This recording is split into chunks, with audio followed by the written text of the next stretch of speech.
आज हम लोग पैराग्राफ 15 को देखेंगे। Just as in the West they have made wonderful discoveries in things material, similarly Hinduism has made still more marvellous discoveries in things of religion of the spirit of the soul.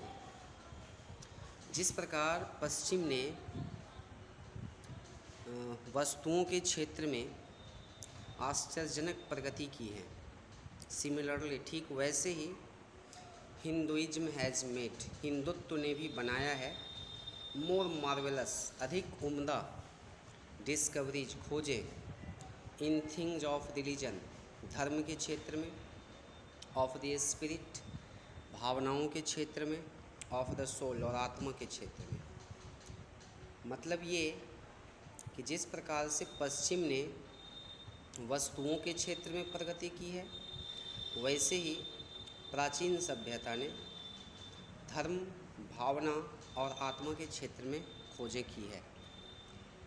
Paragraph 16, but we have no eye for this great and fine discoveries. लेकिन हमारे पास इन महान और सुंदर खोजों को देखने के लिए आँखें नहीं हैं। वी आर डेजल्ड, हमारी आँखें चौंधिया गई है, बाई द मटेरियल प्रोग्रेस, उस भौतिक प्रगति से, that western science has made, जिसे पश्चिमी विज्ञान ने बनाया है। I am not enamoured of that progress, मैं उस प्रगति से प्रसन्न नहीं हूँ, मैं उस प्रगति का प्रशंसक नहीं हूँ।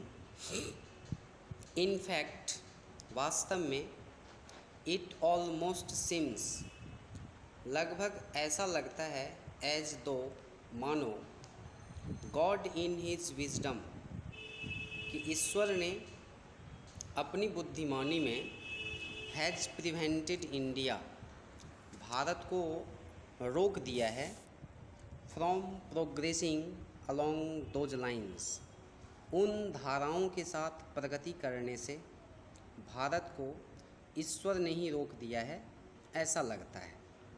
सो दैट, ताकि, इट माइट फुलफिल, ताकि यह पूरा कर सके, कौन, ताकि भारत पूरा कर सके, इट्स ए स्पेशल मिशन, अपना विशेष अभियान, of resisting the onrush of materialism, भौतिकता की जो बाढ़ है, भौतिकता का जो समय है, जिस समय में वस्तुओं की प्रधानता अधिक हो गई है, तो उसकी बाढ़ को, उसकी अधिकता को रोकने का जो स्पेशल मिशन है, विशेष अभियान, भारत इसको पूरा कर सके।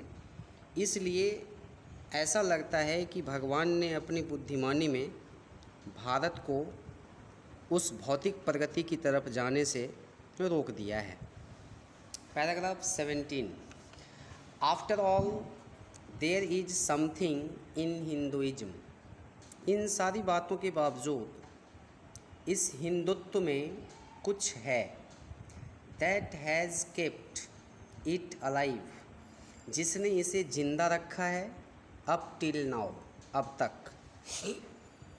It has witnessed the fall of Babylonian, Syrian, Persian and Egyptian civilisations, यह बेबीलोन की सभ्यता, सीरिया की सभ्यता, ईरान की सभ्यता और मिस्र की सभ्यता, सभी सभ्यताओं के पतन का गवाह बनी है भारत की सभ्यता। सारी सभ्यताएं मिट गई, लेकिन भारत की सभ्यता अभी भी है। Cast a look around you, अपने चारों ओर एक नज़र डालें। Where is Rome and where is Greece, कहाँ है रोम और कहाँ है यूनान। कैन यू फाइंड टुडे, क्या आज आप कहीं पा सकते हैं, क्या आज आप कहीं देख सकते हैं, एनीवेयर, कहीं भी। The Italy of Gibbon, Gibbon की इटली, गिब्बन नाम के एक लेखक, हिस्टोरियन, इतिहासविद हुए थे, जिन्होंने इटली की बहुत प्रशंसा की थी, और इसलिए ये लाइन व्यंग में लिखी गई है कि क्या आप आज गिब्बन की इटली को कहीं पर पा सकते हैं, मतलब इटली मिट गया। और रेदर द एंशियंट रोम, या फिर प्राचीन रोम को आप देख सकते हैं। फॉर रोम वॉज इटली, क्योंकि रोम ही इटली था। ना इटली है ना रोम है। इटली है लेकिन अपनी पुरानी सभ्यता के साथ नहीं है, बल्कि आधुनिक सभ्यता के साथ है। पैराग्राफ 18, गो टू ग्रीस, आप यूनान जाइए। Where is the world famous Attic civilisation, कहाँ है विश्व प्रसिद्ध ऊंची सभ्यता। देन कमिंग टू इंडिया, और फिर आप इंडिया आइए।